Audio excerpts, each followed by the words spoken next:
Hello students, welcome to NB study room. आज हम लोग 9th स्टैंडर्ड का फर्स्ट पोएम देखने वाले हैं और इस पोएम का नाम है लाइफ। ये पोएम लिखा है शार्लोट ब्रॉन्टे इन्होंने, और ये पोएम लाइफ के बारे में है, जैसा कि आप टाइटल से ही इसका अंदाज़ा लगा सकते हो। तो आज की इस वीडियो में हम इसी पोएम का लाइन बाय लाइन एक्सप्लेनेशन देखने वाले हैं। So let's start the poem. सबसे पहले मैं ये पोएम रीड करूंगी, उसके बाद आपको इसका एक्सप्लेनेशन दूंगी। Life, believe, is not a dream, so dark as sages say. Often a little morning rain foretells a pleasant day. Sometimes there are clouds of gloom, but these are transient all. If the shower will make the roses bloom, oh why lament its fall? Rapidly, merrily, life's sunny hours flit by. Gratefully, cheerily, enjoy them as they fly. What though death at times steps in and calls our best away? What though sorrow seems to weigh over hope a heavy sway? Yet hope again elastic spring, unconquered though she fell. Still buoyant are her golden wings, still strong to bear us well. Manfully, fearlessly, the day of trial bear. For gloriously, victoriously can courage quell despair. So मैंने ये poem अभी read किया।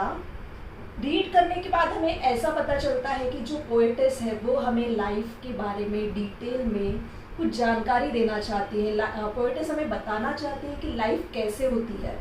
सबकी life same होती है क्या? No, सबकी life same नहीं होती है, क्योंकि हम लोग सब लोग अलग अलग इंसान हैं। सबके लाइफ में अलग अलग प्रॉब्लम्स है, सबके लाइफ में अलग अलग स्ट्रगल्स है। उसी की वजह से हर इंसान की लाइफ अलग अलग होती है। But at the same time एक इंसान की लाइफ भी लाइफ के हर पड़ाव पे सेम नहीं होती है, वो भी अलग अलग सिचुएशन में अलग अलग रिएक्ट करती है। तो ये लाइफ के बारे में सारी जो जानकारी है वो हमें पोएटेस ने इस पोएम में बताई है। और टूवर्ड्स लाइफ हमारा अप्रोच कैसे होना चाहिए, हमें अपनी लाइफ कैसे निकालनी है, जो भी हम लोग के सामने प्रॉब्लम्स आएंगी, हम लोग के लाइफ में कुछ स्ट्रगल्स होंगे, उसको ओवरकम कैसे करना है, ये सारी चीज़ें इस पोएम में हमें पोएटेस ने बताई है। सो पोएटेस हमें बताना चाहती है कि लाइफ कोई ड्रीम नहीं है। Life is not a dream. जैसे हम लोग सपना हमें बहुत खूबसूरत लगता है, तो क्या लाइफ एक सपने जैसी है, खूबसूरत है? नहीं, life is a reality. Life एक रियलिटी है। लाइफ में डार्कनेस भी होगा तो कुछ पल हैप्पीनेस के भी होंगे। डार्कनेस मतलब लाइफ में कुछ पल ऐसे आएंगे जहाँ पे आपको बहुत दुख महसूस होगा, लाइफ में कुछ क्लियर नज़र नहीं आएगा, लेकिन कुछ ही समय बाद लाइफ में हैप्पीनेस भी होगा। क्यों? क्योंकि लाइफ एक सेम लेवल पे नहीं चलती है। कभी लाइफ में डार्कनेस आएगा तो कभी लाइफ में हैप्पीनेस आएगा। उसके बाद sometimes there are clouds of bloom. हम लोग देखते हैं कि आसमान में कभी एकदम काले बादल छाते हैं और उसके बाद तेज बारिश आती है और बादल गायब हो जाते हैं, आसमान एकदम साफ हो जाता है। वैसे ही लाइफ में भी दुख के बादल हमारे ऊपर छा जाते हैं, लेकिन उस समय में हमें बिल्कुल भी नहीं घबराना है। Why? Because these clouds are transient. वो परमानेंट है क्या? नहीं, वो टेम्प्ररी है। दुख हमारे लाइफ में टेम्प्ररी होता है, उससे हमें डरना नहीं है या उससे हमें घबरा नहीं जाना है। हमको उस दुख के हटने का इंतज़ार करना है और अच्छे दिनों के आने का इंतज़ार करना है। जैसे बारिश में बादल हटकर आसमान साफ हो जाता है, चारों तरफ खुशी का माहौल हो जाता है, वैसे ही हमारे लाइफ में जो दुख के बादल है वो हटकर फिर हमारी लाइफ में खुशियाँ आ जाती है, इसीलिए हमें घबराना नहीं है। रैपिडली मेरी life sunny hours flit by. जो लाइफ के जो खुशी के पल होते हैं, सनी आवर्स मीन्स जो हैप्पीनेस है लाइफ का या जो खुशी के पल है लाइफ के, वो एकदम चुटकियों में बीत जाते हैं। क्यों चुटकियों में बीत जाते हैं? क्योंकि वो समय में हम लोग खुश होते हैं तो हमें समय का अंदाज़ा नहीं मालूम होता है कि कितना देर हुआ है या कितना टाइम हुआ है, तो वो फटाफट जो खुशियों के पल है वो बीत जाते हैं। आपने कभी नोटिस किया होगा कि जिस दिन हम लोग खुश है वो दिन हमारा जल्दी बीत जाता है, लेकिन वही अगर किसी दिन हम लोग नाराज़ है, दुखी है, तो वो समय नहीं कटता है, वो दिन हमें पूरे ज़िंदगी का सबसे लंबा दिन महसूस होता है। इसीलिए हमें क्या करना है, जो लाइफ के खुशी के पल है उसे एकदम खुशियों से एक एक मिनट उस पल को जीना है। क्यों जीना है? क्योंकि ये पल झट से गायब हो जाते हैं, झट से हमारे ज़िंदगी से निकल जाते हैं। इसीलिए उस पल को हमें पूरी तरीके से जीना है, एक भी मिनट वहाँ का बर्बाद नहीं करना है। What though death at times step in and calls our best away? कभी कभी डेथ आ जाती है और हमारे एकदम करीबी इंसान से हम दूर हो जाते हैं, और तब हमें लगता है कि लाइफ में जो दुख है वो हमें हरा रहा है, वो हमसे जीत रहा है।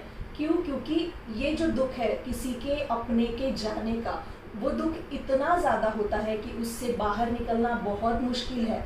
उस समय में हमें लगता है कि हम लोग हार रहे हैं, हमारे लाइफ में हैप्पीनेस से ज़्यादा सॉरो है। क्यों? क्योंकि हमारे करीबी की डेथ हो चुकी है, हम उस दुख से उभर नहीं पा रहे। लेकिन तब भी हमें हार माननी है क्या? नहीं, तभी भी हमें हार नहीं माननी है।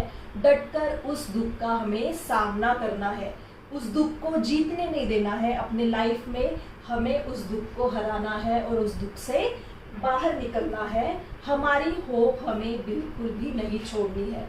Don't give up, don't lose your hope. Hope बिल्कुल नहीं छोड़नी है। लाइफ में हमेशा होपफुल रहना है। अगर ये दुख आया है तो आगे चलकर हमारी लाइफ में खुशी भी आएगी। ये पॉजिटिव अप्रोच हमें लाइफ की तरफ देना है और बिल्कुल भी होप नहीं छोड़नी है।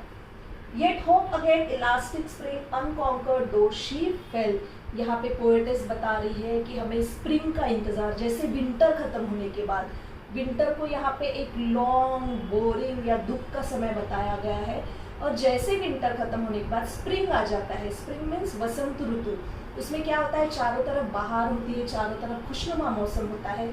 वैसे ही हमारे ज़िंदगी में हमें उस दुख को भूलकर स्प्रिंग के आने का, मतलब खुशियों के आने का इंतज़ार करना है और वहाँ पे डटे रहना है। होप लूज नहीं करनी है, सारे चीज़ों का सामना करना है।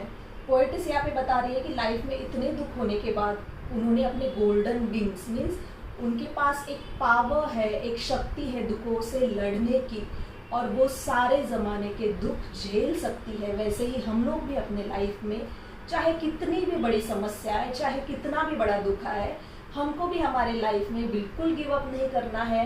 लाइक पोएटिस, जैसे पोएटिस हमें बता रही है वैसे ही हमें भी स्ट्रॉन्ग रहना है और हर जगह पे जीत हासिल करना है और सारे दुखों को डटकर वहाँ पे झेलना है। Manfully fearlessly the day of trial bear for gloriously victoriously can courage will disappear. हमें एकदम स्ट्रॉन्ग रह के, एकदम नीडर होके, मैनफुली मीन्स एकदम स्ट्रॉन्ग रह के, और फियरलेसली मीन्स एकदम नीडर होके, बिना घबराए हमें सारी चीज़ों का सामना करना है और एकदम करेजियसली, हिम्मत दिखाकर, साहस दिखाकर निराशा को या तो जिस भी प्रॉब्लम को हम फेस कर रहे हैं उसे हराना है और लाइफ में आगे बढ़ना है। So this is the poem. यहाँ पे सब चीज़ें लाइफ के बारे में हमें एक्सप्लेन की है, लाइफ के टूवर्ड्स हमारा अप्रोच कैसे होना चाहिए। Always be positive. हमारे लाइफ में बहुत सारी प्रॉब्लम्स आएंगी, क्योंकि जैसे मैंने बताया कि लाइफ हर दिन सेम नहीं है। कभी एक दिन हम लोग खुश हैं तो तुरंत दूसरे दिन दुखी हो सकते हैं, या तो सुबह हमको कुछ हैप्पीनेस फील हो रहा है तो हम लोग इवनिंग तक, समय बीतने तक हम लोग किसी भी वजह से सैड हो सकते हैं। कोई भी चीज़ लाइफ में बताकर नहीं आएगी, हमें फ्यूचर हमारा नहीं पता है, तो इसीलिए हमें लाइफ के प्रॉब्लम्स का या किसी भी तरीके के जो भी प्रॉब्लम्स क्रिएट होंगे उसका सामना करेजियसली करना है, एकदम मैनफुली, स्ट्रांगली, फियरलेसली करना है, ताकि हम लोग लाइफ में आगे बढ़ सके और लाइफ में खुश रह सके। तो ऐसा इस पोएम का मीनिंग था। आई होप आप सबको ये मीनिंग समझ में आया होगा। नेक्स्ट वीडियो में हम लोग सेम पोएम का एप्रिसिएशन कैसे लिखना है वो देखने वाले हैं। तो नेक्स्ट वीडियो प्लीज़ देखिए, उसमें हम लोग पोएम का एप्रिसिएशन लिखेंगे।